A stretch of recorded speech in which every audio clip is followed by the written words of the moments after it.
There we go. Alright, so it has been like, I don't know, nearly a month since I last streamed Hive Time. In that time, there's been a lot of work done. Just trying to push through development. What kind of game is this? This is a management sim base builder type thing. It's designed to be fairly simple. Yeah, so it's not like anywhere near as complex as say any like, oh, what am I doing with this cable here?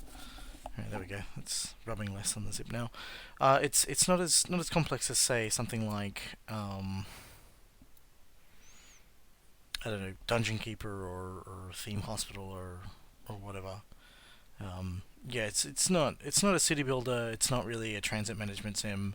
The management that you do is primarily about population dynamics, and that's just about birth rates, rather than birth rates and population limits, rather than managing happiness levels or anything like that. Um, but yeah, we'll see how it goes. Yeah, volume levels seem okay. Yeah, let me. Yeah, so this is the first time I've done a playthrough since I added the new defense mechanic that I sort of shipped to testers last night. So it's going to be a bit of fun. Yeah, I think since last time I streamed, I've redone all the tutorials and stuff. This is Welcome to Hive Time. New Hive consists of a throne room surrounded by 12 under construction empty cells. Cells are constructed by worker bees and builder bees. When you get them, we don't have any at the moment, who will visit the construction sites automatically. So they'll go off and do their thing, and as soon as one of them finishes building a cell, we get the next bit of the tutorial, which says we have to build an exit now, and that's how bees leave the hive to forage for your base resources. So I'll build an exit up here. And they'll get to that in a sec. I don't think there was any music in it last time I streamed either. This is all stuff from Peter Silk, also known as Kestrel Pie. Brought him on board to work on the game with me a while back, and yeah, we've been pushing through and making cool stuff. So we have these things called vignettes that pop up every now and again. Which tell you like just a little story about whatever's going on in that particular part of the hive.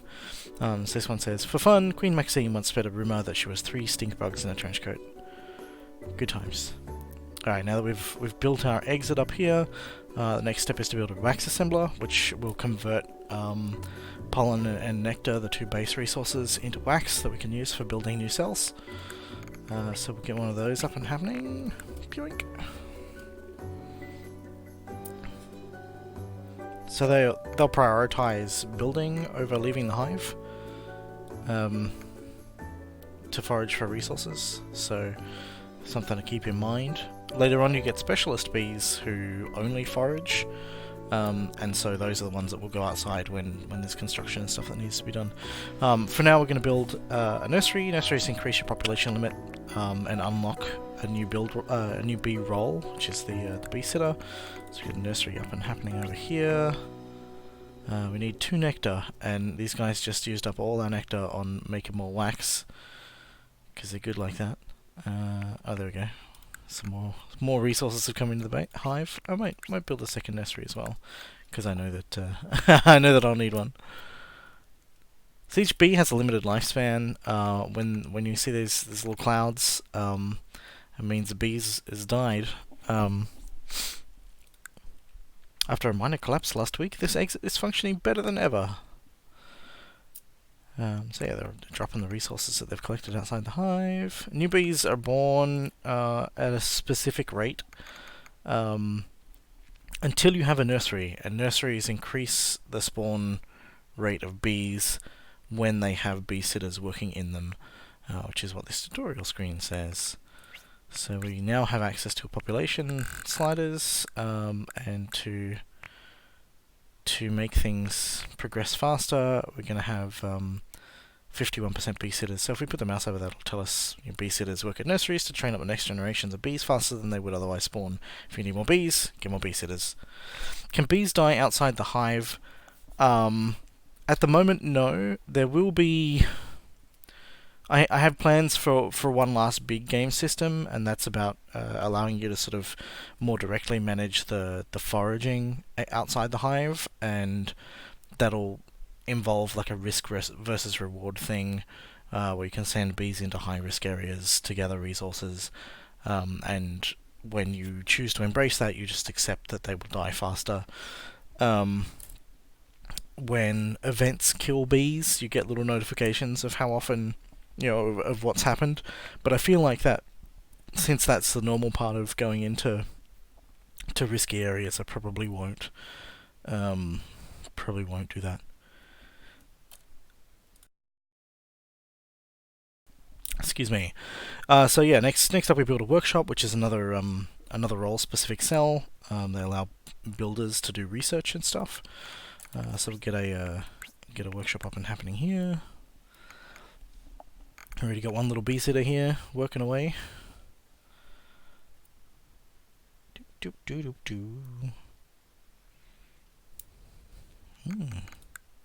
Barry secretly likes to see how slowly they can leave the hive without other bees bustling past.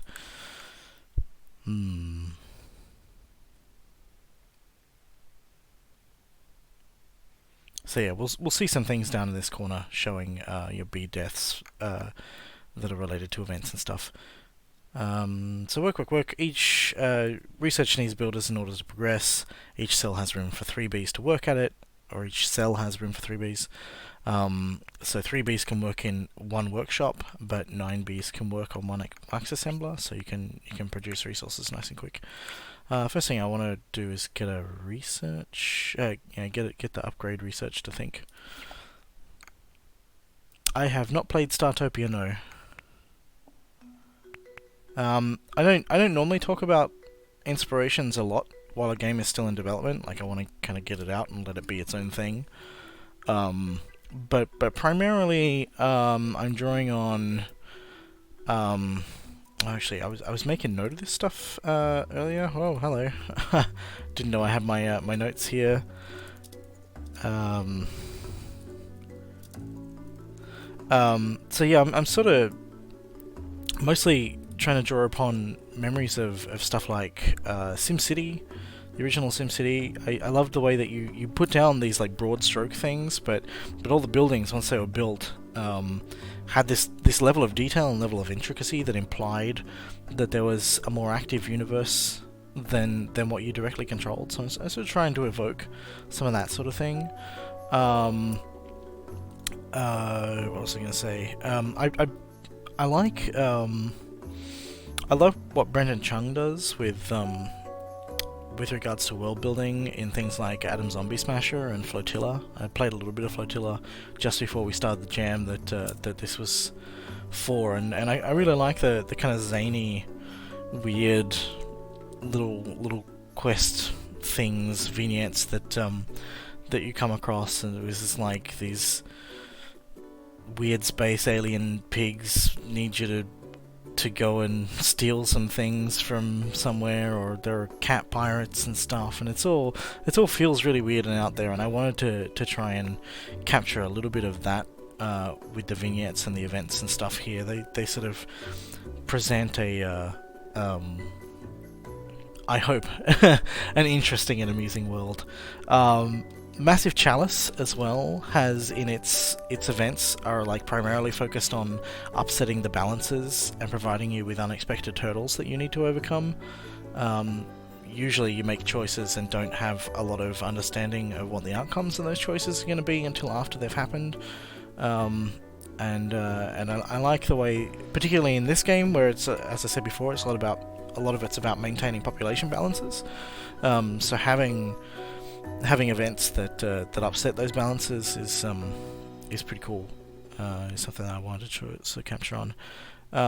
And also I remember really enjoying. I don't feel like any other RTS has really kind of done the same sort of thing, except maybe StarCraft with with the creep, but it's less explicit, right? So in Dune 2, because you're building on the desert, you've got to put down like concrete bases. You got to put down these slabs before you build, and I like the idea of getting you to build empty cells before you construct anything on them. So we now got enough to do that research that we wanted to do. So we don't have any builders yet. Let's get some builders going. Yeah, let's do it like that. Let's get another nursery happening as well. Ah, no! It's my developer instincts are happening too fast, so they just whacking the debug keys to finish building automatically. I'm trying to have a proper playthrough where I'm not using any of my cool cheats. But yeah, we'll see how we go. Can we have a builder, please? Yeah, we're gonna turn the piece hitters down. There we go. Alright, that's fine. Yeah, so when they're researching, we get like cool particle effect going on there. Queen Maxine sometimes likes to listen to B. Freddie Mercury. That's a meme contribution, that one. Maybe we probably get another workshop going on.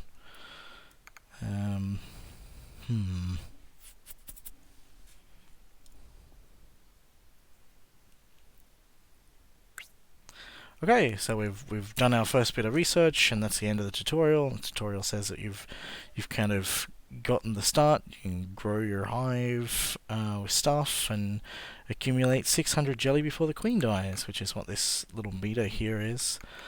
Yeah, let's get one of these workshops upgraded while we're here. Let's get another exit happening. What can we research right now? Map room. We need some nectar storage before we can do that. Storage, nectar.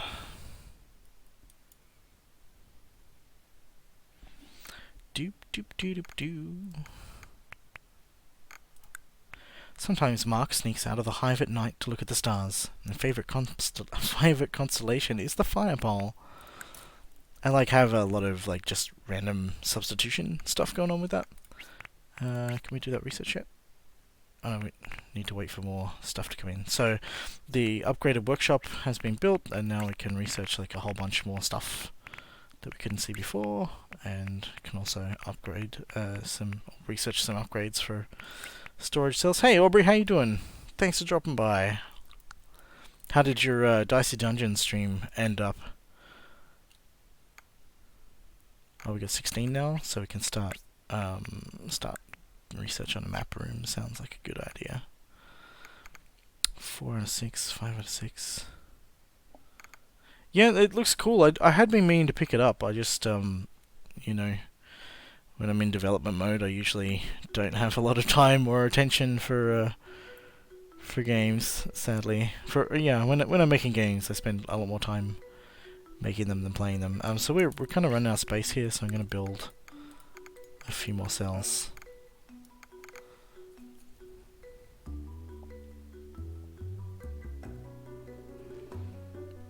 Buildy. This to be Freddie Mercury again. Oh yeah, like a lot of the vignettes have a little substitution things. So that one about favorite constellations. That one picks from a list of things as fire poles and seesaws and traffic lights and stuff, just random objects, and then that's used in a whole bunch of different things. So they're always talking about traffic lights and fire poles and whatever else that feel a bit unexpected for bees to be caring about, which is sort of the thing I wanted to go for. So let's get a couple of map rooms going on here, and we've got a bit more wax left, so we'll get some empty cells going on. We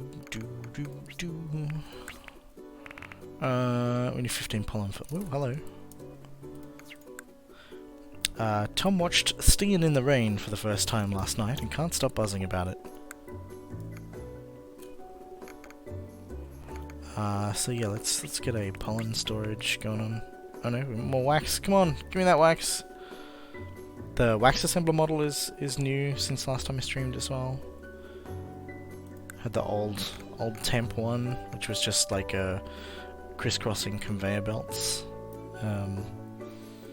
which I don't know, it had its own charm, but the jelly refinery and the honey refinery had a certain look to them, and making something that felt consistent with that seemed worthwhile.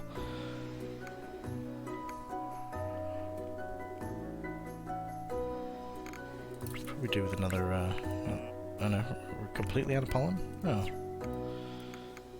Bring us more pollen, friends! So we get another role here. This is foragers. They focus on gathering resources from outside the hive. Some days, Queen Maxine just wants to take an evening off and watch Stinging in the Rain. Alright, yeah, we can get that going now. So let's get another couple of nurseries. We'll do a bit more construction.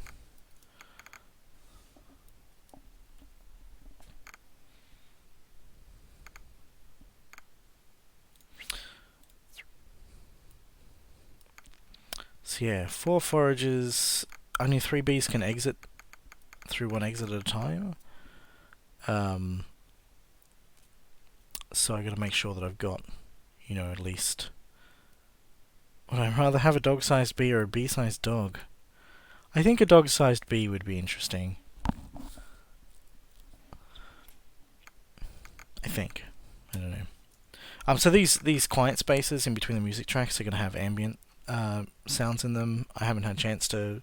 I've done some recording, but I haven't had a chance to like put anything in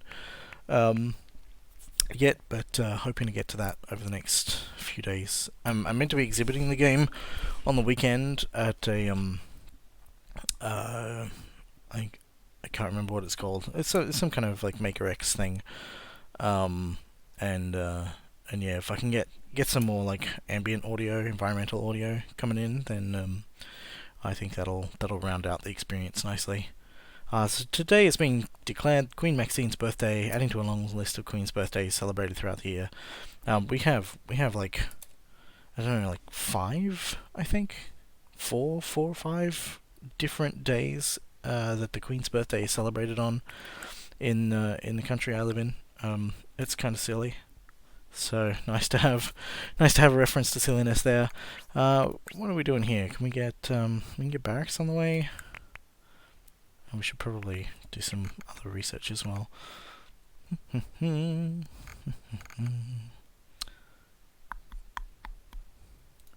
another workshop's not a bad idea.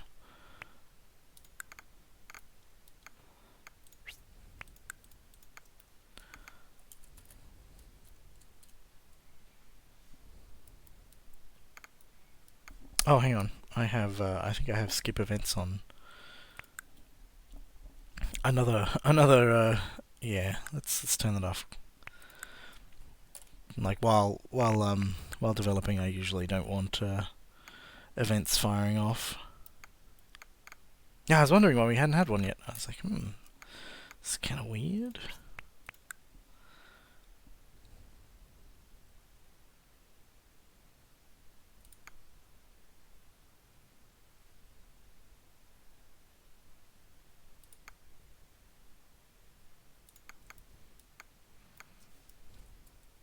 So we've got this stuff like spread across the play area. These provide like construction obstacles that you can't otherwise build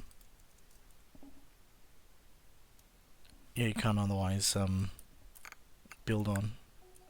And I think that's nice. I don't know if they were in there last time I streamed. Nobody knows much about nobody knows much about Max. There's a rumor going around that there might be 3 gnats in a trench coat. The 3 things in a trench coat thing is kind of like a running gag that shows up in a bunch of places. Yeah, I don't think obstacles were in last time I streamed. Oh hey, research is complete. Good. In that case, we probably want to research wax storage. Yeah, let's get some more nurseries going on. Oh, we're out of resources already. Good times. An obstacle, like previously, if the entire play space is buildable, there's no incentive to build somewhere over somewhere else. Like you're not really making any there's nothing prompting you to make a decision or a conscious decision. 15. Yeah, okay. So let's get some wax storage going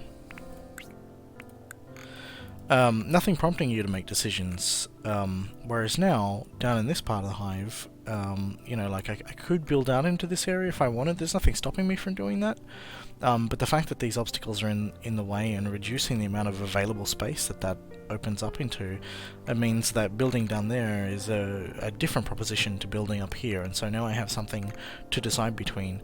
Even if there's an obvious choice, like in here, like I could build this cell, and that cell will not unlock any new building opportunities.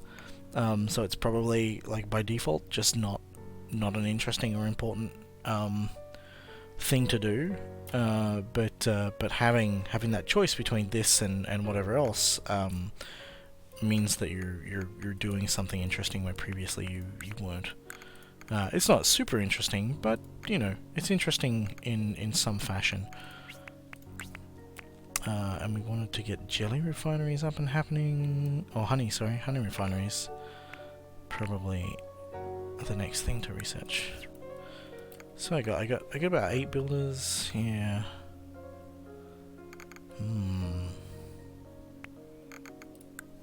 This is the oldest and most reliable exit in the hive. At least, that's what everybody likes to say.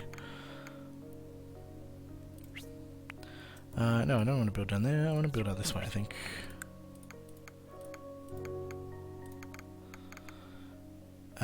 Because we need more exits and more forages. Like, doesn't make sense. But yeah, before I put the obstacles in, like, everybody was just building either expanding hexagons or expanding squares.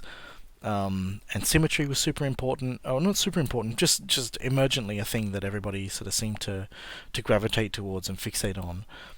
Whereas now that obstacles are in, you know, you're doing more interesting hive shapes. You know, things are less regular, less uniform.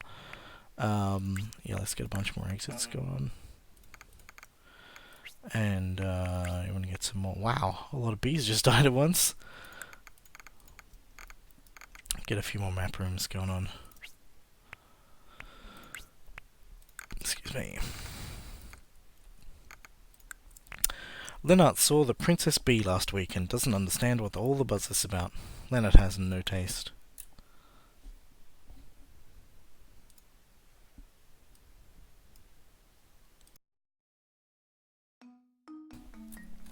The long, slow road. A party of snail monks have stopped by the hive on their way to see the sunrise from the top of the tree. They humbly request that their pilgrimage be blessed with honey to appease their slime gods. The Princess Bee is a great movie. So yeah, we can see that 8, 9 honey.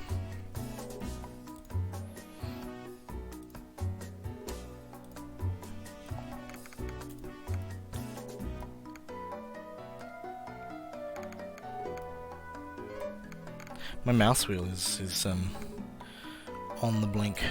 Not great. Yeah, so we're gonna build out this way a bit more.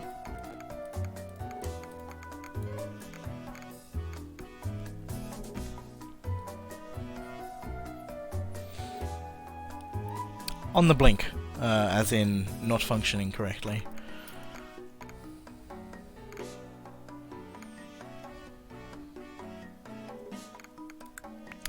Anita likes to draw maps of the fantasy land of Jelly Falls on scrap parchment.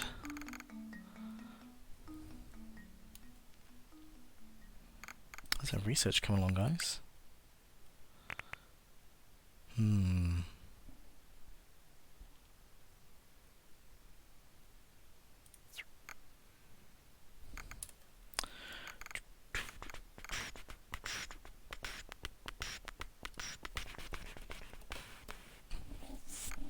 A lovely little hive. Yeah, like it zooms in real slow, like it takes like 3 or 4 clicks to zoom in once. It generally zooms out, but also glitches in a little bit.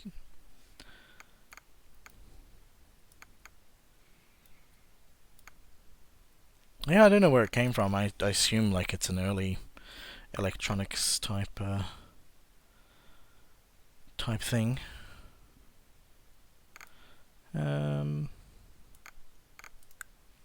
Last week, Victor developed a new approach to welding corners. Unfortunately, Victor is also known for cutting corners, so now they're back to square one.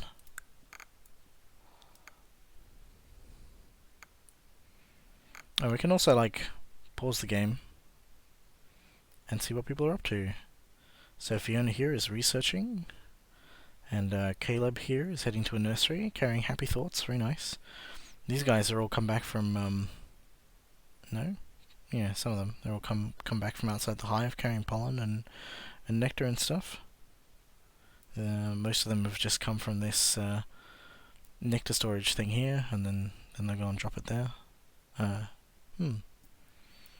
Nothing super interesting. I should probably stop these particle effects when you when you go into that mode. Yes, the snail thing was like one of those types of events that I was talking about. How are we doing time-wise here on the research? Yeah, we're getting there.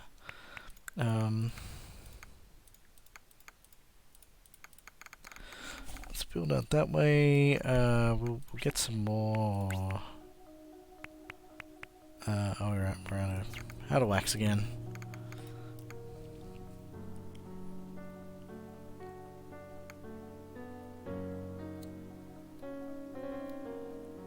The pattern on the cell floors is new since last time I streamed.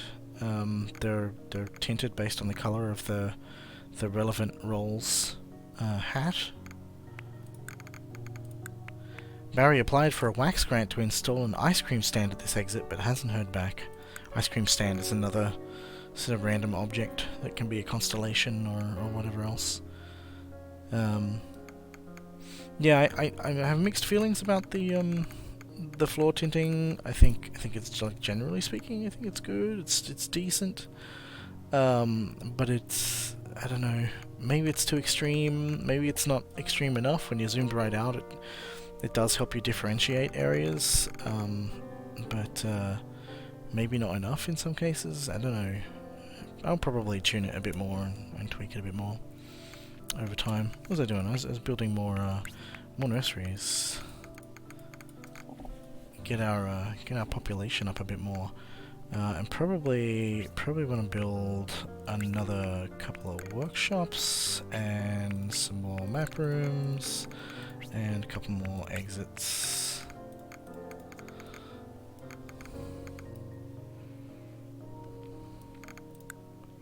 Baby Dave wants to be a CB when they grow up. Good old Baby Dave. Pilgrims return. The snail monks you previously assisted have returned to the hive with tales of the most pure sunlight imaginable. They thank you for your generosity and offer thanks by way of a ritual that seems to involve a lot of disappearing into shells for extended periods of time.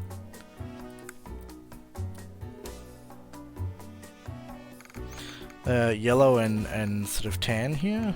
I don't know. I think that's pretty distinct. Like I have red-green deficiencies, most common form of color blindness. I don't have any trouble differentiating those. It's differentiating these like this with the normal base wax color that's probably the hardest. So that's that research done. I don't think we can afford to do any other research, so it's going to sit idle for now. Yeah, let's build the start of our honey production.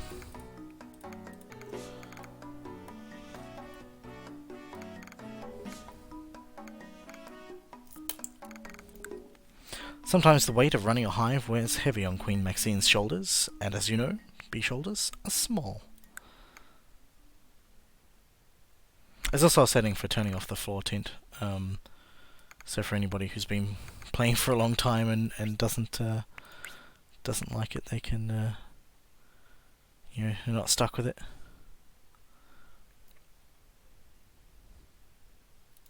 Doink. So what do we need for honey storage?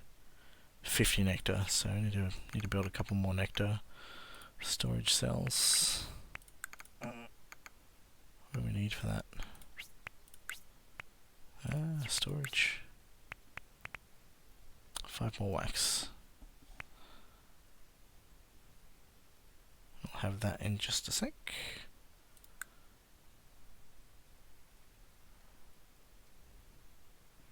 So another thing that I haven't that wasn't in the game before when I last streamed is a lot of the upgrade mechanics. So we have zooming in. We have one upgraded workshop which has like I don't know. I don't think this is like final model. I'll probably change it up a bunch, but yeah, it's got more tools and more things. That allows you to have more research options.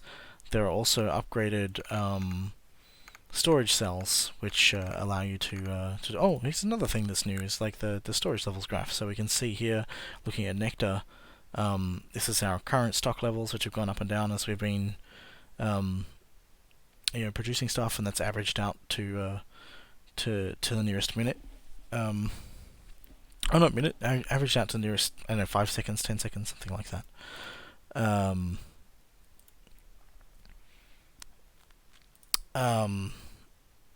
The dotted line here is your capacity, and the dashed line is capacity. The dotted line down the bottom here is reserves, and that's a thing that you unlock with the upgraded thing. But you can toggle on and off any of the resources that you might want to see together, which is kind of cool. So we want one more nectar storage. Our honey is full, so we've got 12 already produced there. Fiona's colleagues never stop retelling the story of how Fiona once brought an entire foraging party to a stand of plastic snapdragons. Snapdragons are a type of flower?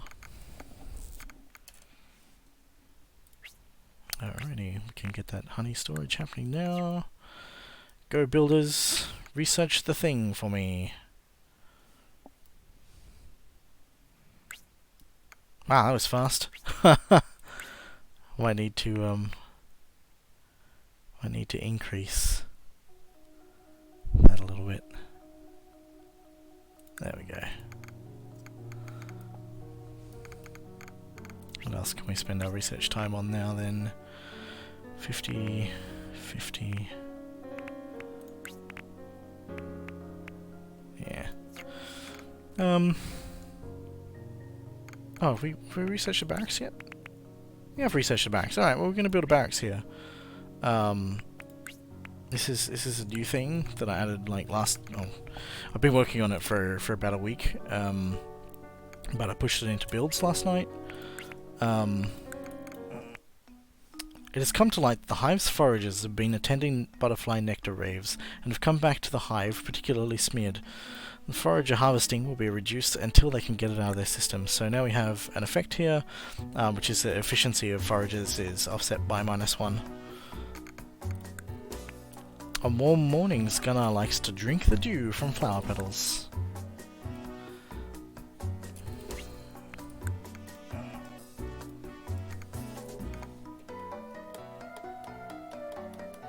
That's not going to be a super huge deal, I don't think, but yeah, not great. I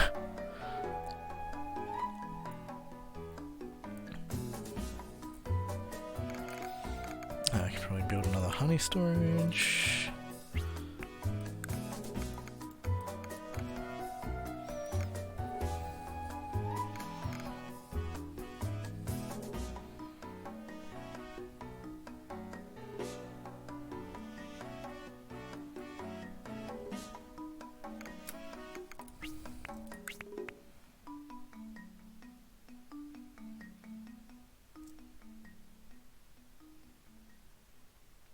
And the forager efficiency is back to normal now.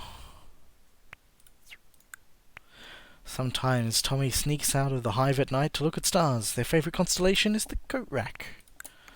Good old coat rack. Nectar. Make more wax! Wax is really only used in construction. Which means that in this little late game, there's not a lot of value to having decent sized wax stores, so I have some more of a think about how to manage that, how to handle that. Alright, so we can now research the upgraded nectar thing. The height of the resources in the cells change depending upon how much of that resource you have. One of the sort of principles that I'm trying to work towards is that the hive itself is your interface into everything that's going on. So ideally you should be able to look at anything in the hive and get an idea of what's happening. And then if you want more detail, you can go into the specific screens for each thing. So yeah, population for the nurseries, research for the workshops. The map rooms don't have anything yet. They're going to be my next thing. But the barracks here, hey, we don't have any defenders. Let's let's mess with some population sliders a little bit. Yeah, it's probably enough. Yeah, we should probably also be building out this way a little bit. That'll do.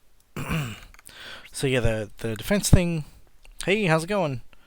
We can see here that we've got one barracks. This overlay shows. Let me turn that off. This overlay shows the coverage of that one barracks, and as bee sitters visit that barracks and patrol the area around, the area gets marked as blue here when you've got the patrol overlay on, and that lasts for a period of time, so they stay patrolled for a duration. And if you don't have enough defenders, so I've got 4 now, that's more than enough to cover one barracks, but we'll get another one going on, and we will also upgrade that storage cell. Good times. So lots more nurseries. Oh, hello. I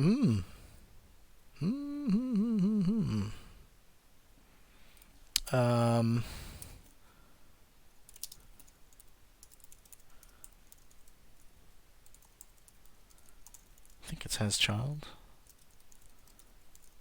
Yeah. No? Has node.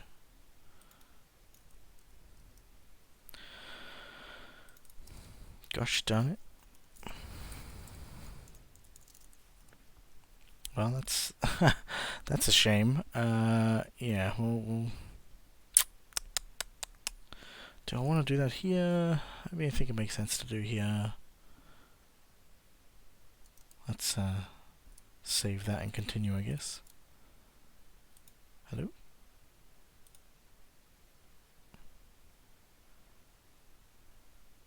Yeah. No, so it's like, it's got to go through all the ones that, yeah, okay, that should work now. Yeah, it should be fine. Anyway, where were we? We were building more nurseries. Yeah, so a change I made to optimizing how the resource levels are changed was not accounting for a particular edge case. So now I can set reserves, and this means that I can go, excuse me, always make sure that there's at least 25 nectar available. So when it comes to producing more honey or jelly or whatever else, you can you can leave production on. We can individually pause. Well, not individually. We can globally pause each production facility type. But I'm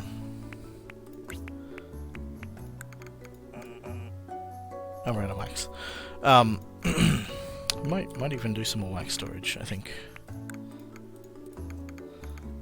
Let's get a couple more exits out here. Yeah, you don't. If you're trying to expand the hive, or you're trying to save up for some research or something, you probably don't want Honey 70. I'll just wait for a little bit more to be produced. 68, 70, bam. Yeah, like having to wait for stuff to be available is sort of awkward. It's pretty awkward and not great. So yeah, might get some more pollen storage going on up here.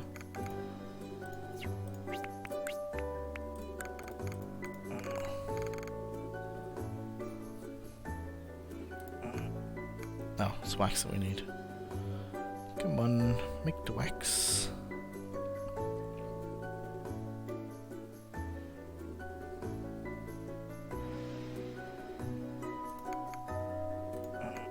There we go. Goodness, I have no idea what I was saying. Yeah, reserves mean that you're not like constantly bottoming out. Yeah, sure, go ahead. Go ahead, Mr. Squarepeg. Share away.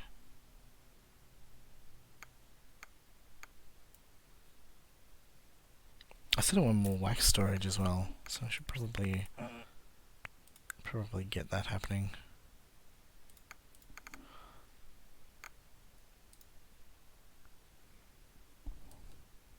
Let's take a look.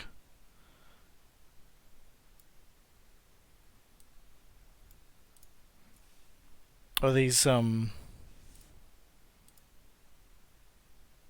3D printed stuff? It's a whole bunch of cool models.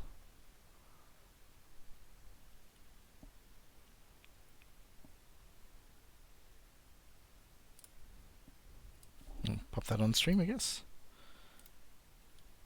Whole lot of cool mechs in the background. So these cool steamboaty type things.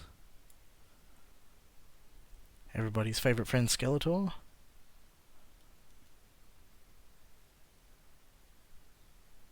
It's looking very Warhammerish sort of type stuff. My familiarity with a lot of these things. Yeah, this guy looks like a space marine.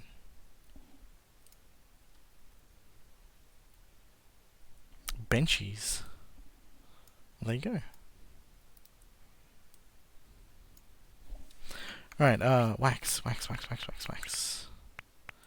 that way we can build up some reserves and stop bottoming out the way that we have been. One more, come on!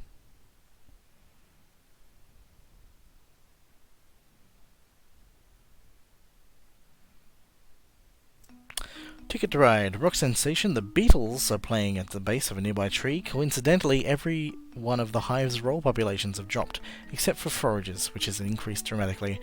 So a whole bunch of our bees have decided to stop being whatever type of bee they are, and have become foragers instead, which means that we've lost 33 bee sitters, and 9 workers. This is an interesting thing. Oh, hang on, I don't have any resources to compensate for any of this anyway. So it's pushed foragers over their limit. When foragers are over their population capacity, or any of the rolls are over their capacity, the bees live for half their lifespan until that's corrected. So not like a super big existential problem there, but it does mean that my bee sitters in particular, who are responsible for making sure that the hive's population is growing, have been significantly diminished. So I'm going to bump them up a little bit temporarily to get back on top of things. Vera insists on listening to B33 FM during their shifts, but everybody secretly looks forward to it.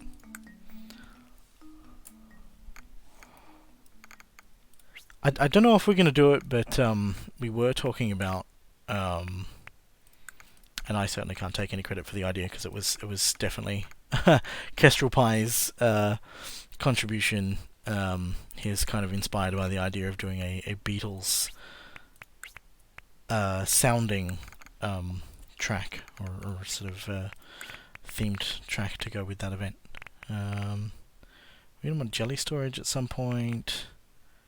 Guess we can start researching a jelly refinery, but I kind of want to do these other upgrades first. So let's do pollen storage upgrade first, and that way I can set reserves. So yeah, once I get those going on. Populations look good.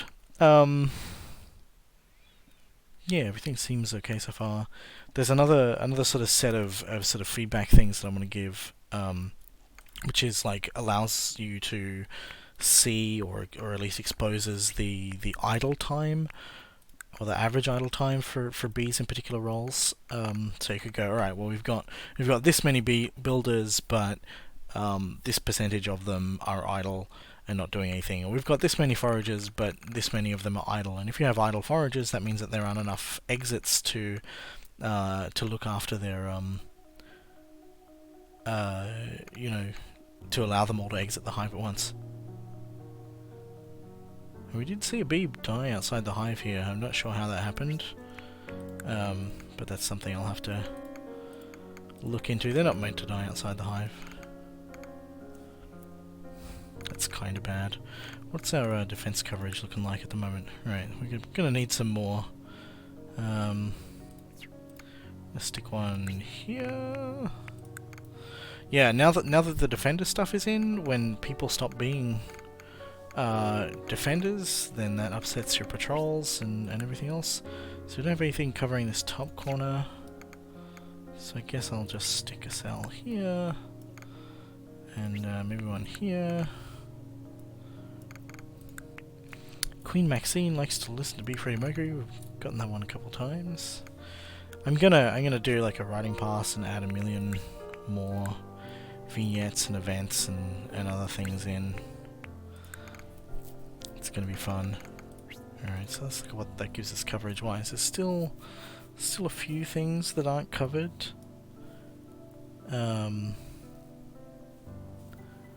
Yeah, I don't know how we're gonna get this little patch in here.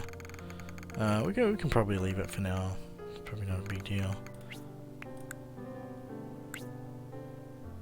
Good, that storage upgrade has finished. Let's go research some more stuff. Ninja fruit flies have attacked an undefended area of the hive, leaving only the smallest footprints and slight depletion in honey reserves. So they took 23 honey, which is not heaps compared to how much I have.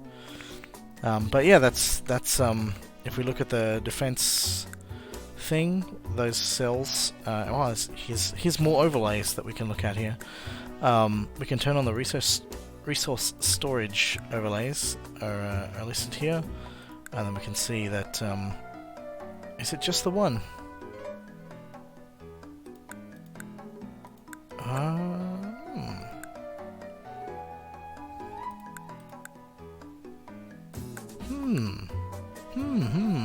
I'll have to double check. Let's see if that condition is met now. So this was tiny like deadly wind.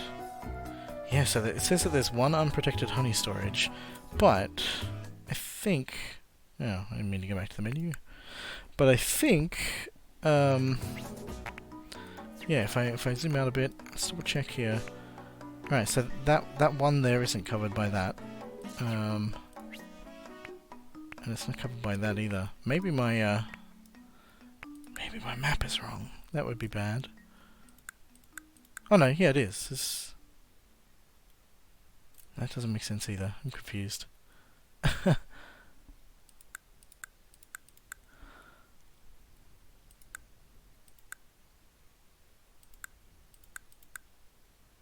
I think it's just that the orange ends up being close to the red. Yeah, no, that's where it is. So yeah, there's this one just here, not super readable. But yeah, you can turn on little indicators of which things are where. It's not meant to be like super readable. It's just meant to give you an idea, so you can go, all right, well, what color, like this yellow one here is clearly pollen storage, so we'll need to, have a think about defense status for that. So I wonder if I built around here, I could probably put a defender, a barracks here, and that will probably give me coverage on those remaining cells in this area. Maybe. Let's give it a try. I want some more exits. and I've just realised that I haven't put any more research on, so let's deal with that. What do we want? Do we want more upgrades? Do we want wax storage upgrades? Yeah, let's get all the upgrades first, and then... So, yeah, I think that does. Leaves a small little line there of stuff.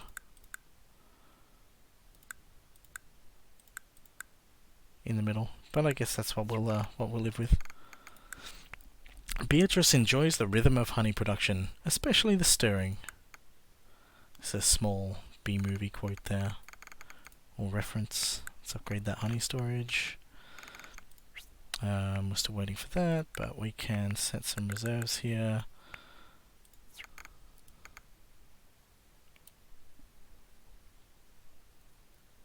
I really need reserves right now, but you know, it'll be nice in the future. Let's get some... What do you want to do here? Probably more nurseries, I guess. We could do another barracks here. Probably some more nurseries.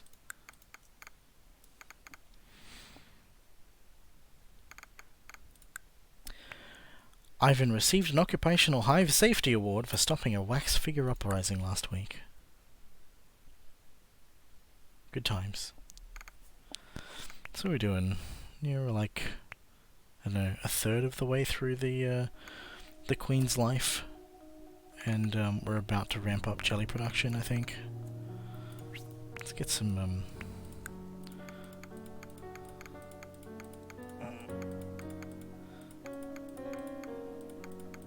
Let's just build out a nice big area here. Now that we've got all that wax storage, we can do this without without causing ourselves a lot of problems. These guys still researching? I think they're still researching. Let's double check. Yeah. I gotta finish all that building first, though.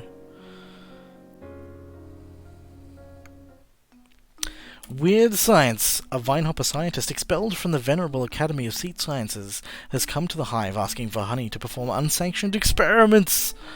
Yeah, man, go for it. We gave him 50 honey. And he's gonna go away and do experiments.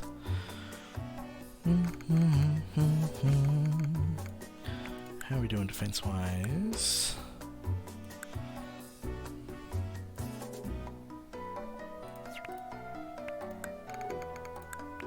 Fiona makes sure to taste every batch of honey. They say it's for quality, but everyone knows they just enjoy it.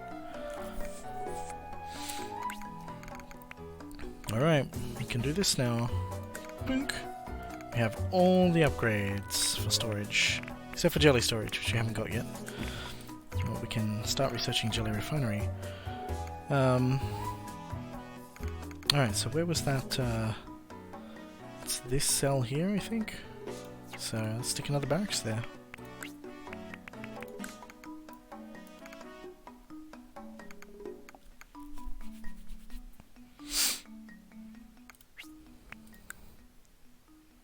Nice. So it's still red until a bee. Yeah, there we go. A defender bee comes to patrol that area, and they have a couple of things about how they behave, how they work that that mean that they'll let's do some population expansion here. They have some things about how they work that allow them to rush faster than other bees normally can, if they see that a barracks is about to expire from its patrolled state. So M brings their own monogrammed hammers to work and gets upset when other builders use them. That's not very nice. Let's set some reserves for wax. Why not? 25 is probably enough. I want 25! There we go. I I might build some more storage facilities down in this like clustered area, this you know, dense area. The area is dense with obstacles. There are some events that can destroy parts of the hive, and I feel like it's in my best interests to make sure that I'm have as least susceptibility to that as possible. Wow, since when did I get so best at grammar? Doop. Evie knows that the grubs are meant to spell bad, but they kind of like it. Nice. Building, building, building. And I love it when you get to this sort of level of hive size and busyness. There's just like a really cool feel about the way that the bees move that I dig. I think it's pretty cool. Alright, that's all built. They should be making more wax now.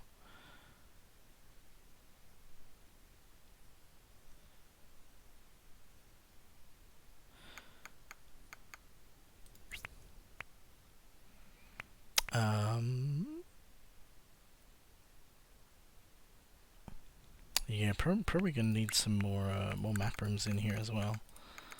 So just build a few more map rooms around the place.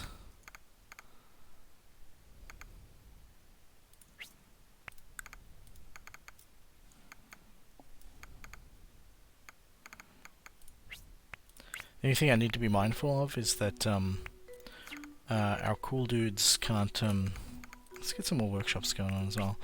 Our cool dudes can't continue researching when they're building stuff. Alright, so we're a nice long way away from our population limits. The Vinehopper scientist returns, looking disheveled, waving a lot of numbers and graphs and squiggles around. They say that they need access to honey, a honey refinery, and some time to finally prove it once and for all. Is this too risky? Is this too cool? It's gonna be cool. I dig it. Jamal was once caught stirring honey with their stinger. They claimed they tripped.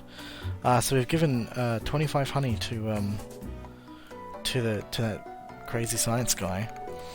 Let's get some more honey storage going on over here. And maybe another honey refinery.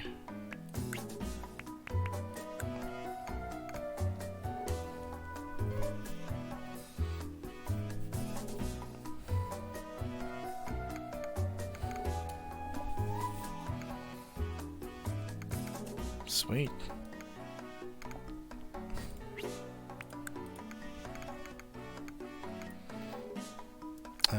Let's get some more pollen storage going on down here. I'm just kind of making some redundancy in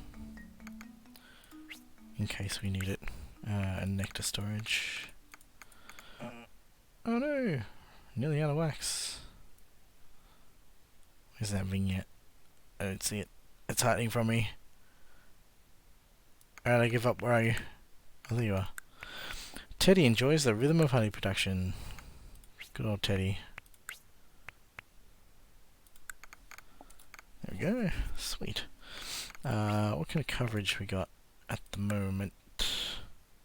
Yeah, we could afford to stick a couple more in. So let's try one here.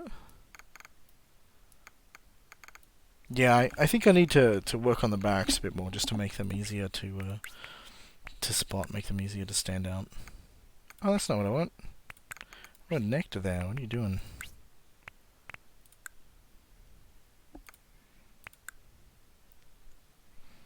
Oh, damn. We like miss 2 cells here. That is these 2 cells. One of them's honey. I guess we'll put a second barracks in here, and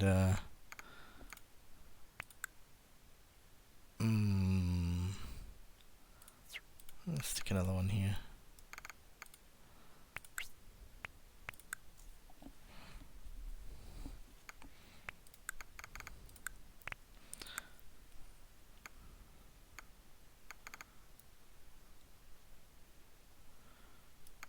Sweet, everything's kind of progressing along. We probably don't have enough exits, so let's build a few more of those. Yeah, I'm going to add in a screen where you can just like look at your building counts. And have those be a bit more useful. How are we doing on that research there? Oh, it's done! It's done! It's done! That means that we can start on jelly production. That's exciting. Exciting times.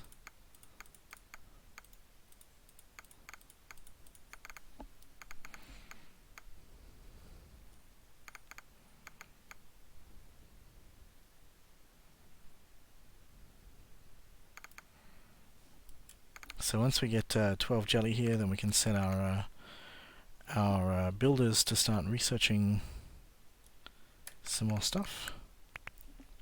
Olivia keeps a little bag containing pollen and nectar hidden by this exit just in case. They know they'll never use it, but it gives them comfort anyway.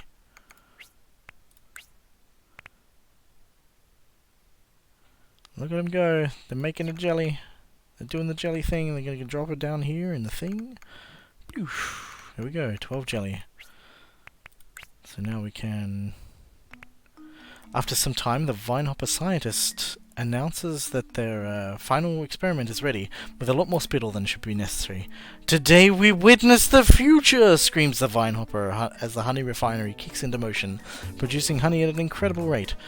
So honey production is doubled for 120 seconds, which is great news for us, because we're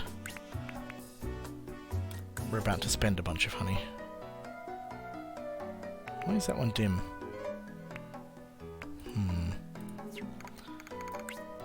Alright, let's build some jelly storage.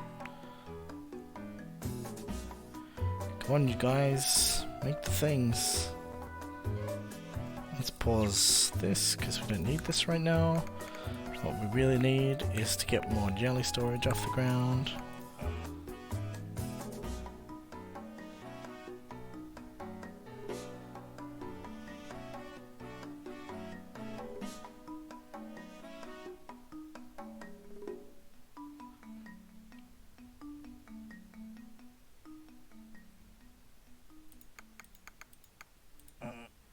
Alright, sweet. Yeah, look at that come replenishing there very quickly. Good times.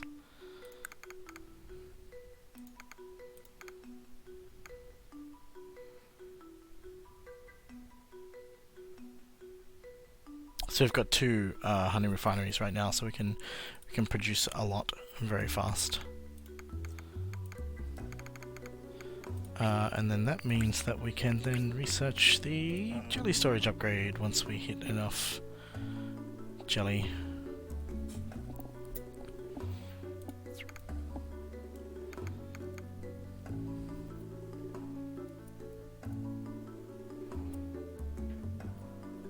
Yeah, I had some bugs related to efficiency.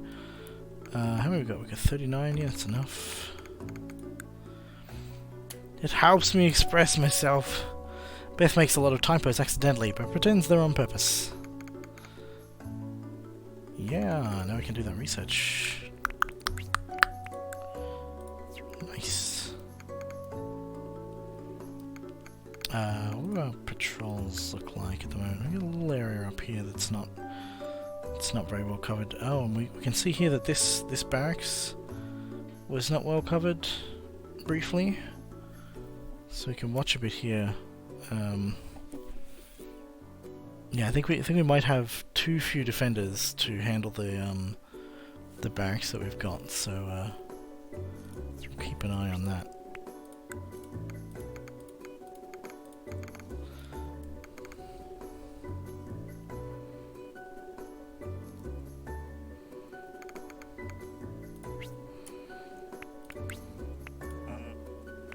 Oh, we're out of wax. Goodness. Wilder watched The Princess and the Bee for the first time last night and can't stop buzzing about it. Good times.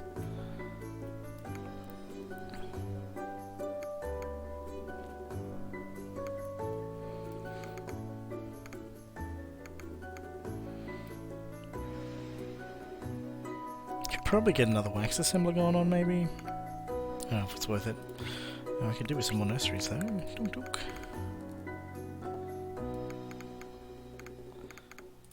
Let's keep more of an eye to our defense here. It all seems okay for the moment.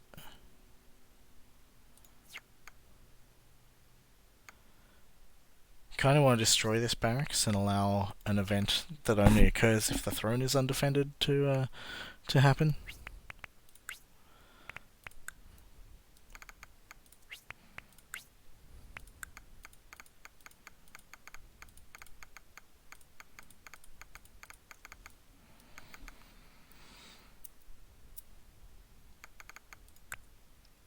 It might be true. Nobody knows much about Deb, but there's a rumor going around that there might be 3 worms in a trench coat.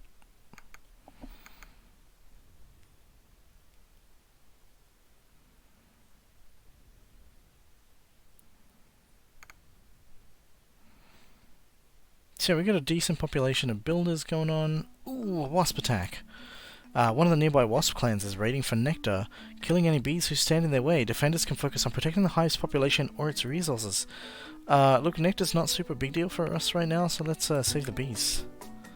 And we have lost 99 nectar. Alright, let's upgrade some of this storage here.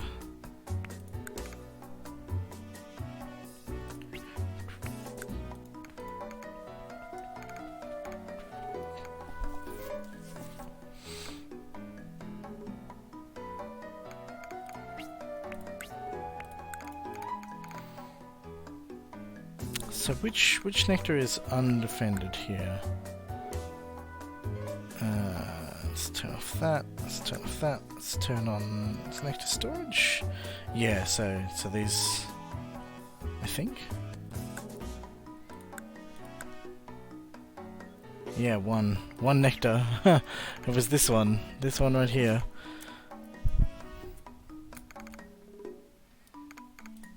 Alright, let's upgrade this one. Let's build some more stuff.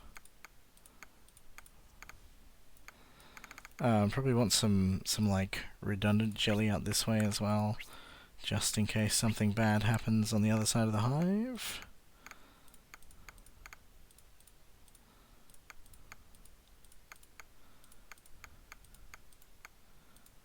Yeah.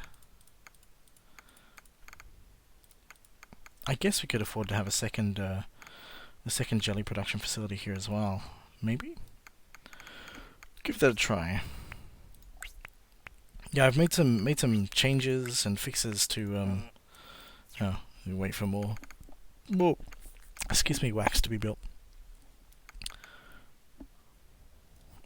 Hey Namoto, how you doing? Yeah, when was the last time you played?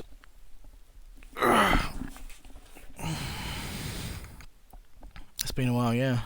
So I got music in now. I don't have any like ambient sound effects, but I did some recording over the past few days, so I'm going to try and slip in soon. What do we need? Honey? Wax.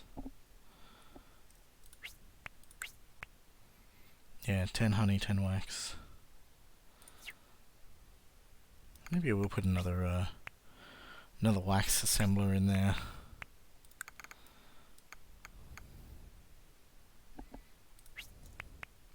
I have a new defender mechanic where we have our defender bees patrol to the barracks, and the barracks themselves offer coverage of particular areas of the hive, and any undefended things that you have will trigger events for you. Let's get another barracks in here, and maybe one up here.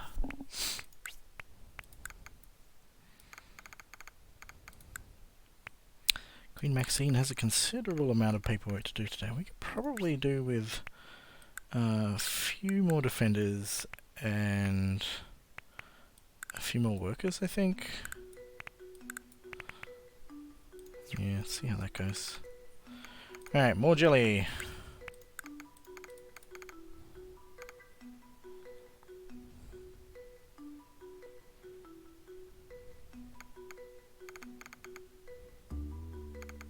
We've researched everything now. Still don't know why that one's dim. I'll have to double check that the icon is... Oh no, it's because I moused over it while it was... Hey! A band of outlaw slugs on the way on the run from Wasp authorities are seeking refuge within the hive. Let's hide out here for a bit and we'll make it worth your while, says the leader. Something like that. Hey Doggonom, how you doing? This music's great.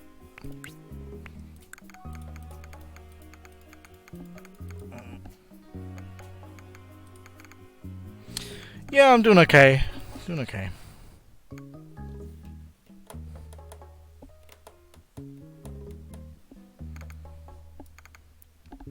This track might be a bit quieter than the others. I don't know.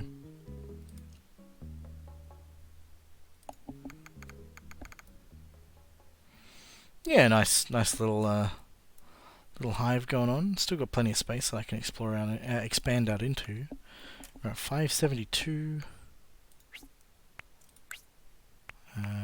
Jelly storage.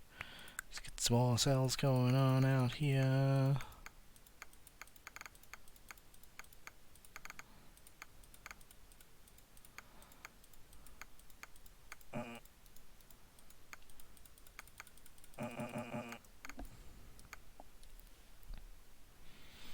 Oh, how was that? I saw a Weird Al live once, and yeah, it was mixed way too loud. Like, music was distorting in my ears, and I'm like, that's not a pleasant environment. Was not really a fan of excuse me, fan of that one. Tom brought in a drunk stink bug last week, who turned out to be the influential mayor of an upstanding dung beetle community. Well done. Let's get some more storage, other types of storage going on. Let's get some nectar storage going on. And let's get some wax storage going on. Oh, we're out of wax. Make more wax, dudes.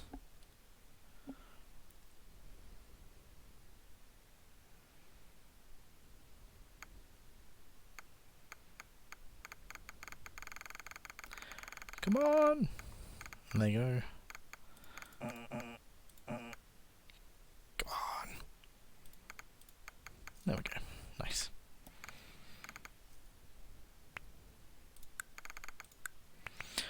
It's the Queen's birthday again. Hooray! Yeah, crazy loud. Do you do like, do you put on different costumes for each song?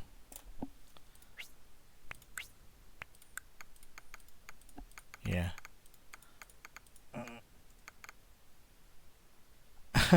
That's just me going, eh. All the UI sounds in my mouth at the moment. I'll probably change that. I don't know. I was thinking that they would just be temporary, but people seem to like them, so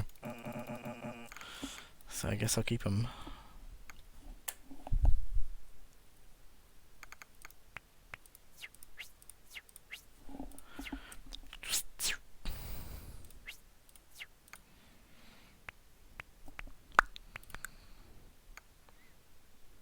Whoops, did I just destroy something that I didn't mean to destroy? What? Too busy messing with my mouth sounds.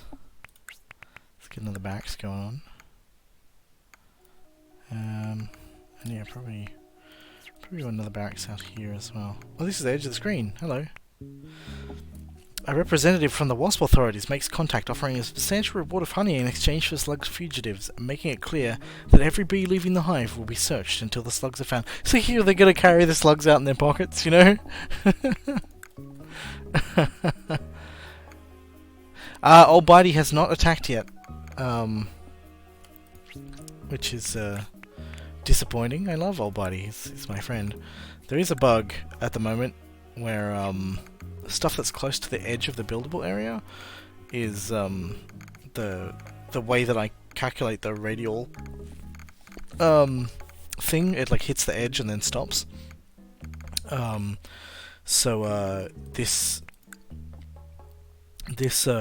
This is meant to have a radius that covers this area here, but it probably won't cover those five cells there, which is a bit of a pain in the bum. But it is what it is. I will fix that at some point. What have we got? 722. Yeah, we're good. We are good for resources and things. Excuse me.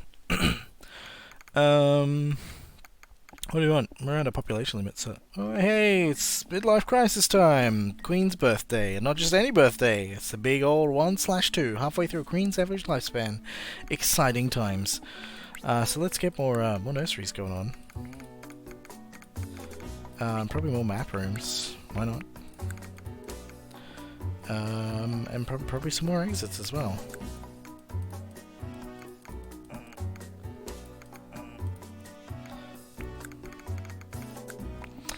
Flutter likes to take offcuts home and make miniature hives.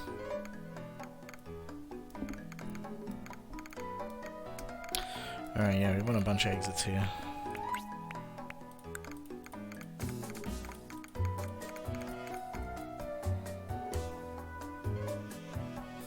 And probably like another, actually I'm gonna destroy one of these exits and just stick a barracks in the middle there. Good times. Because this is the edge of the buildable area as well. And we're going to end up with... Huh? Oh, right, yeah, okay, it's covered by that one. There we go. Sweet. Sweet, sweet, sweet, sweet, sweet.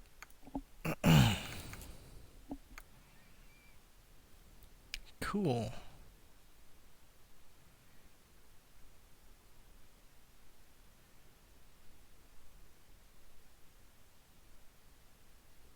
Yeah, we found some nice balances, and we did kind of okay. I still feel like I need to, I don't know, I feel like I need to make it more,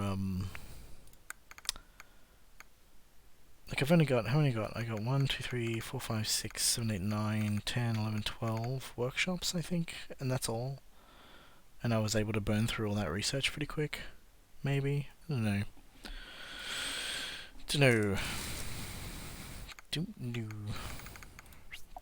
Let's watch our resource levels here. Is our jelly creeping up? And honey just scraping along the bottom there as we get enough to make more jelly.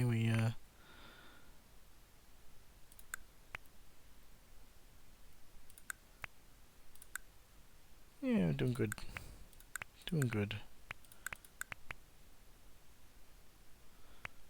Yeah, pollen and nectar kind of do their own thing there.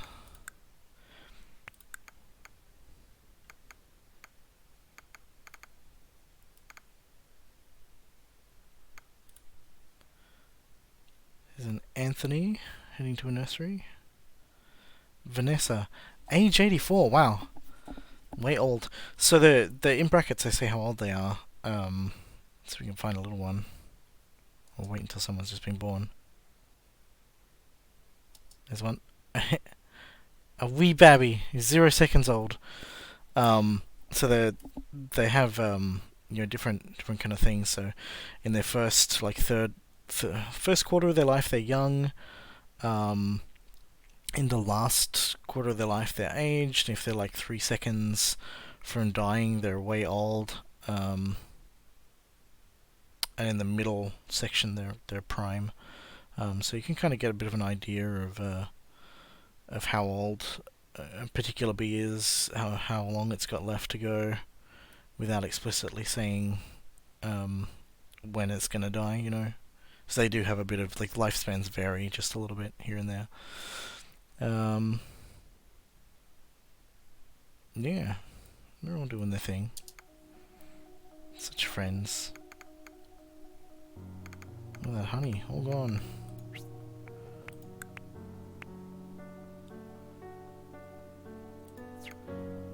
$35. So 9. What? 1, 2, 3, 4. Oh, 1, 2, 3, 4. Yeah, I guess I could do with more workers.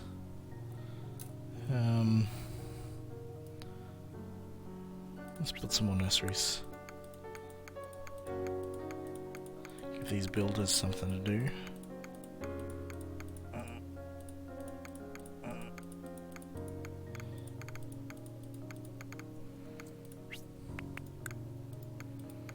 Got all this space here as well.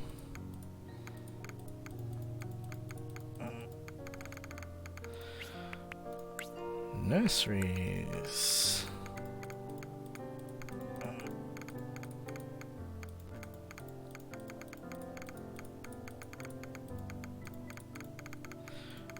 This'll push our population up a bunch.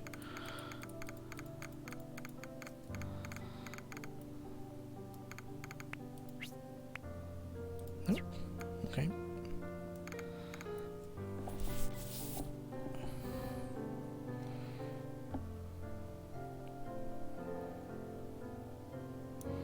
And then I guess it's time to get out of Dodge.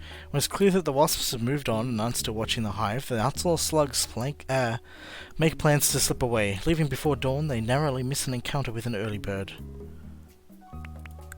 Good times. Let's get some more map rooms going on. Check out defense coverage. Everything is good except for these like top 3 nurseries that I kind of don't care about.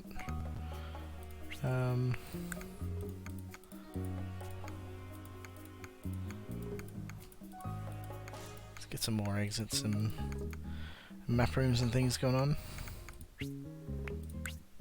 Let's do exits here.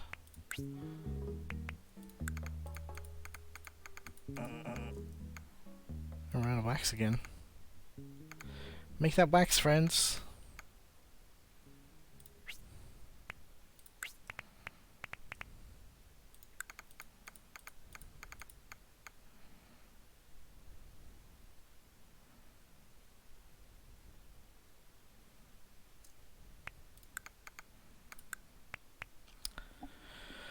Kyle picked up a grub the other day, only to find out that it was three drunk stink bugs in the trench coat.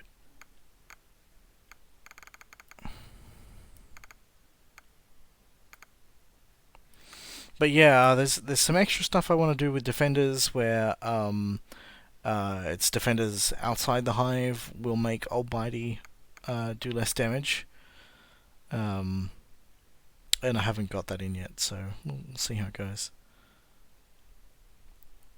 Yeah, I'm feeling like maybe I could even go a third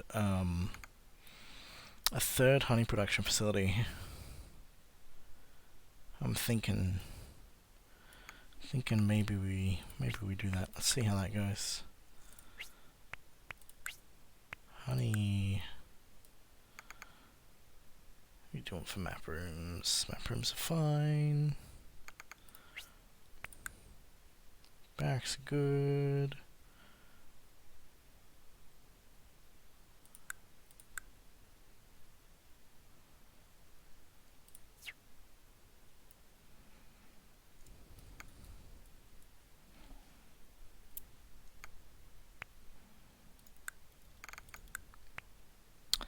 Ben takes defending seriously, very seriously. One time a stink bug in clown makeup tried to make a joke, but Ben was having none of it.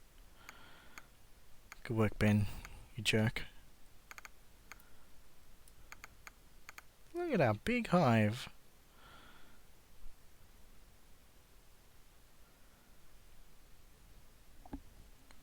That's right, serious hats only. I once worked at this place and I put a sign up on the wall that said "silly hats only," and my boss took it down. He didn't think it was professional. I was like, okay. Oh, there we go. We've filled up our jelly stores just about, so we can make a new queen. Let's stay on this hive. Yay! Is that queen?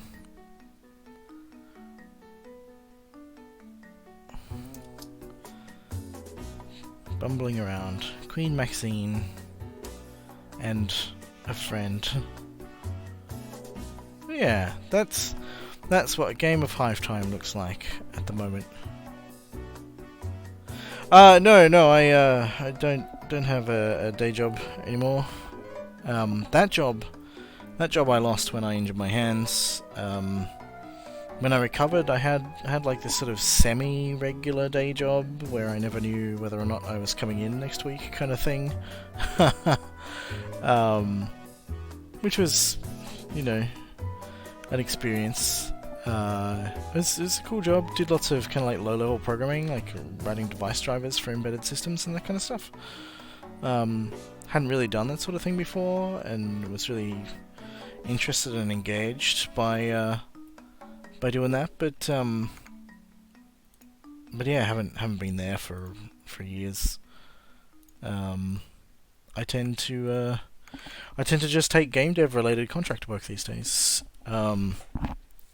Which, you know, ideally I want to just make my own games and not have to rely on that, but, yeah, ups and downs.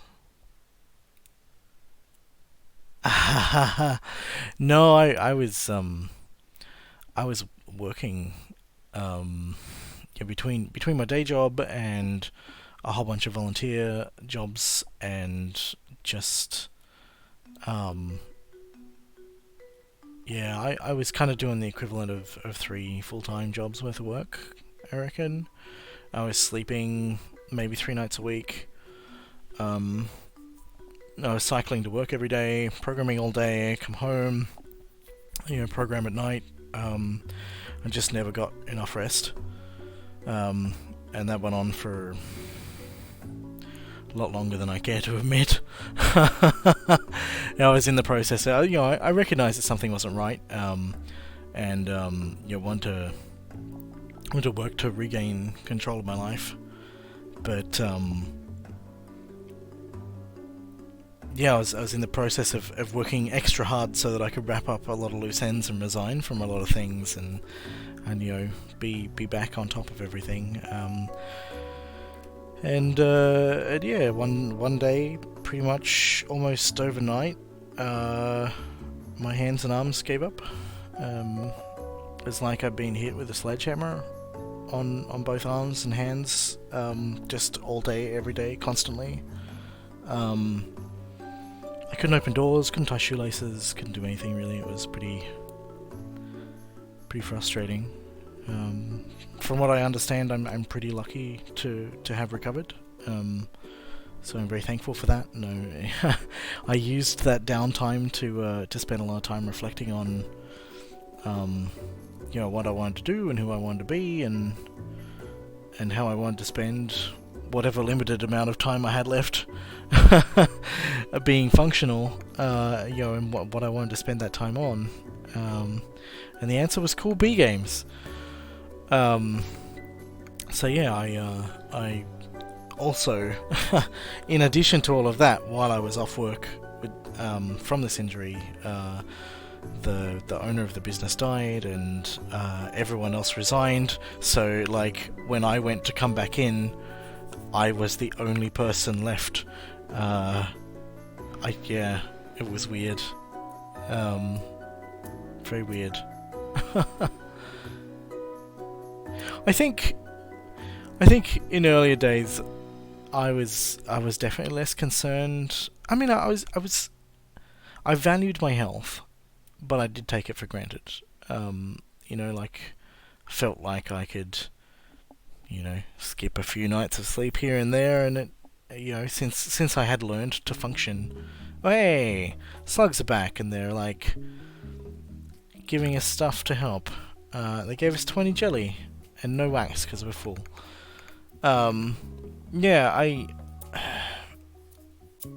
didn't appreciate that. That, you know, when you overexert yourself, or when you miss out on sleep, that you are not just borrowing time that you can catch up on later, but there are diminishing returns, and you can't always get that back. And when you push it too hard for long enough, then it's going to catch up with you. Jen hasn't been on patrol much, but is looking forward to getting out and looking after the hive. Oh, thanks, Michael. It's you know, I feel like if there's any kind of legacy that I want to have, then inspiring people to do stuff is that's really cool. That's probably the best thing that I could hope for. So yeah, it's nice to hear. I don't, you know, I'm glad that the path that I've taken has worked out for me, but I definitely don't want other people to have to tread the less pleasant paths that I've had to traverse. Not just for the sake of avoiding injury, but you know, the fact that I am able to get by doing what I do is in no small part thanks to having a partner who's happy to support me in doing the things I do. You know, we share bills and mortgage payments and things. I definitely wouldn't be able to cover all that on my own. But also, I mean, a lot of the work that I do is unpaid work, and you know, these days, if other developers need a hand, I'll help them out. You know, and so when people ask me, how do you get into the industry? How do you be successful? How do you be sustainable? How do I do the things that you do? I'm like, well, this is my path. This is how I got here, but I don't know if it's reproducible, and I don't feel comfortable telling people that they should work for free. I don't think that's or at least that's not the shape of the industry that I would want to live in. So yeah. And when I work with other people, I always try and do my best to look after them and make sure that I'm providing them with the kind of environment that I think that the industry should be built on. So there are cases where I could accept free labor, where if I have the resources, I will do my best to make sure that I'm compensating people for their time. I will make sure that you know, I feel like the way that we handle all this stuff is like super backwards. Normally we go, and I'm like totally rambling here. This is nothing related to Hive Time. But the way we handle this stuff is super backwards. We go, if someone is experienced, we give them more opportunities and more in the way of compensation. But people who will actually, you know, people for whom more opportunities and more compensation would allow them to progress and develop their skills more, we don't give as much resources to. And that's weird to me. In terms of creating a society that is diverse and broad and encompassing, and sustainable in a way that allows new people to do stuff, to replace old people when they get tired and don't want to do stuff anymore. Only rewarding the old people, it just doesn't seem like a great way to have a sustainable ecosystem of skilled people, you know? It's weird. So when I can, I always, you know, as I said, I can't afford to pay all my bills on my own, so yeah. It's not, I don't always have the opportunity to sponsor people's growth and development in the way that I think would be worthwhile, but where I can, I do. Alright, yeah, so here's another example. Ninja fruit flies have been hanging around the hive watching defender patrols. Thankfully, defenders have been working hard to keep honey reserves protected. So, I put that barracks in here, and we can see that has covered the remaining,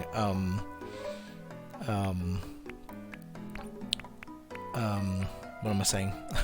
That's covered the remaining honey, which means that those ninja fruit flies have got nothing to attack. So that would have otherwise been ninja fruit flies stealing our honey.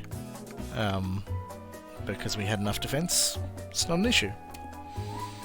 And yeah, I kind of, you know, I when I implemented the defense system, or at least this pass on the defense system, this sort of initial thing here, I think the UI is still a little bit I don't know, not great. Maybe I should just reduce it down so that it's just this and you don't have all these other toggles. I don't know. I kind of like them because I can go, oh well, if I specifically care about storage and storage is what I want to protect, I can toggle that on and off to see which bits of storage are looked after and which bits aren't. You know, if I want to see the barracks coverage independently of patrol status, I can see that too. So, I kind of like that stuff. You'll see that some of these red ones are sometimes going blue. That means that if you've got enough defenders, or if you've got more defenders than you need, sometimes they'll just bum around and do whatever they want. They'll take a little break, and wherever they take a break, they'll defend that cell individually without needing to go to a barracks. So you kind of get this little bit of bonus protection when you've got more bees than you need. Yeah, I think I'm probably gonna make the defender stuff like more efficient, make the defense last longer. How quickly do you lose cells that aren't defended? You don't necessarily lose cells that are undefended. It's like that is a condition check for a lot of events. So, like the Wasp Attack event, if there's no undefended cells, then it's like does nothing. It just says that your defenders kept the wasps at bay. If there's undefended nectar, then it'll say that the wasps are attacking to get the nectar, and they'll kill any bees in their path, and you choose whether or not you're going to save the bees or save the nectar. If there is some undefended parts of the hive but no undefended nectar, then it'll allow you to just focus on protecting the bees. Or if you have no defenders, then you lose both bees and nectar. So yeah, there's no like immediate consequences for having unprotected cells. It's just you get to affect the way that some events unfold, like that Ninja Fruit Flies one earlier, where it said that they've just been watching the hive and haven't attacked.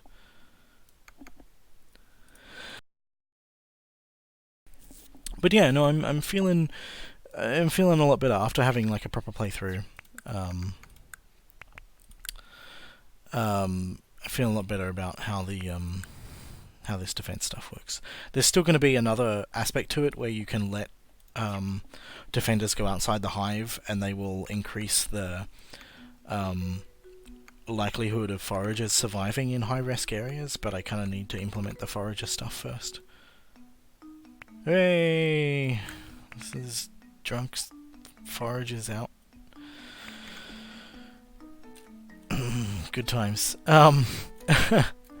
So yeah, and that's it. Like the extra thing for the foragers is sort of the last big mechanic to go in. There's going to be a building list that you'll probably access from upgraded workshops. I'm gonna add. I think I'm gonna add something for upgraded production facilities where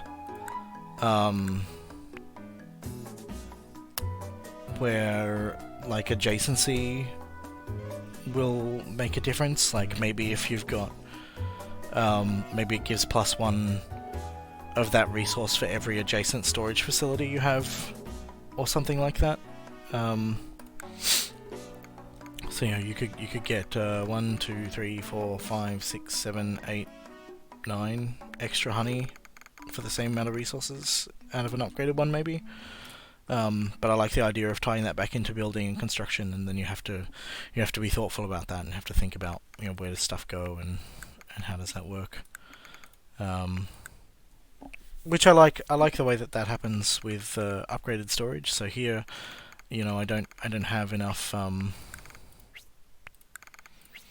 space to build upgraded storage out of any of this jelly here, so it's just something that I kind of accept that I have to live without, or maybe I can blow up a couple of things and add that space in there. Same here. But like that idea of like in the mid game, once you unlock these research upgrades, or the cell upgrades for these things, that you're suddenly going, okay, well now I need to think about the structure of my my hive in terms of what things are next to what other things. Team audition to be on the pollen is right, but wasn't accepted. Yeah, so there's going to be upgraded nurseries as well, and upgraded map rooms, and upgraded barracks and stuff. Can you rotate the camera? No. I mean, I can type the numbers in. I can rotate in that sense. So if I click remote here in Godot, and select the camera, then over here I can... what do we want to rotate on? Like Z? Ooh, not Z. I don't think it's going to rotate nicely because it's already... Oh, weird. Yeah, there it is. 20, 30, 40, 50. There you go, we can rotate the whole way around.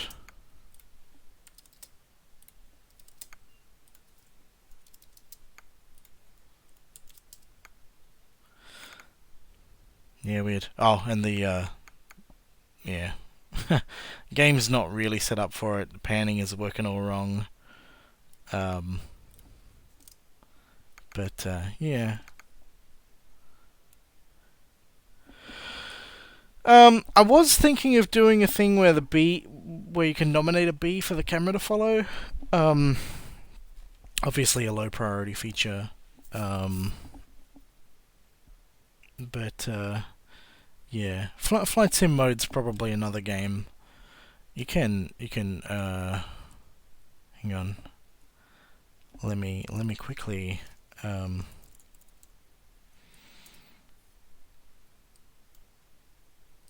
you can check out one of my other games called The Honeycomb Crunch, where you play as a bee and fly among the hexagons. Which is a bunch of fun, and I like playing it. Oh hey, another... Wait a minute, where did the image for this one go?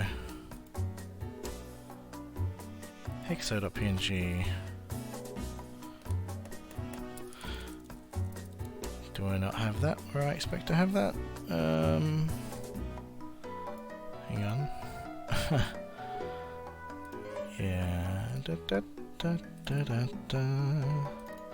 Sprites, events. No, where is the hexo image then? Is that back here? Yeah, there it is.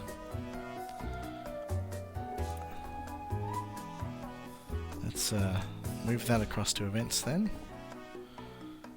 Any other event images hiding in here? Fungus is an event. Yeah, I did a restructure a while back, and a couple of the less used sprites hung around a little bit. That should be fine though. Sweet, so like everybody turned into bee-sitters and then died because they were all over the population limit. But that's fine. Does the B-movie play over the end credits? No. Oh, I got credits, by the way. They're they still need a bit more work, but no, they're not in the settings menu. They are credits. Hooray! Oh, hang on. It runs like poo because reviewing the remote scene. Yeah, there we go.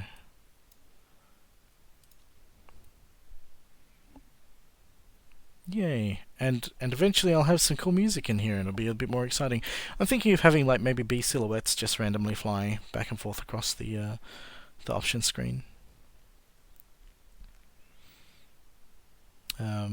But yeah, I think the special thanks is going to be filled out quite a bit. I've given out like keys to a large number of people who've been giving me testing feedback, and I want to try and make sure that the people who've given particularly useful, meaningful feedback, I want to make sure that I give them a good thumbs up and a good nod. These are my Patreon supporters. These are people who, during the development of this game, have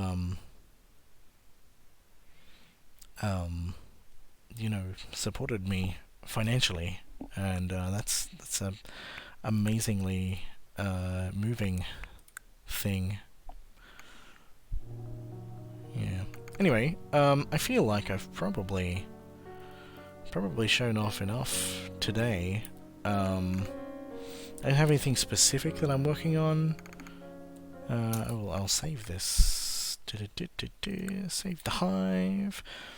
I haven't gotten around to it yet, but I'm gonna make it automatically take a screenshot when you save, and it's gonna put like a little like the list isn't gonna be a button like this. It's gonna be like a screenshot and a timestamp and a name and the amount of playtime that you've had and that sort of stuff. So something that like is a bit more useful than just what's here now. This is stream Hive 2. I didn't save any of the earlier ones. There we go. Hooray! Cool hives. That's my little bee game. I've been working on this since May, I think. And yeah, hoping I'm gonna be finished up soon. I think I'm gonna wrap up the stream there. Thanks for coming. It's been a whole bunch of fun. If you're excited to see more in the way of updates and track development, you can either go to the Hive Time. Come on, get out of here. You can either go to the Hive Time website, which is hivetime.toolofbees.com, which just kind of has a project overview, changelogs from all the updates, all the builds that have been shipping to my testers for the past bunch of months. This stream will also be listed there. Got some like development shots showing bits of how things are made and some concept art and stuff. Could get around to putting some more things on there. You can also just go to my itch page, which is cheeseness.itch.io. And those changelogs are also available as devlogs there. But yeah, as I said, I'm going to be exhibiting this in Burnie at the Maker X thing that's on this weekend. So if there's any chance that you happen to be in Tasmania and somewhere near Burnie, feel free to drop by and say hi. Otherwise, I will continue development in the for the rest of the month and probably into next month, and yeah, we'll see how things go from there. But yeah, thanks again for watching. Have fun.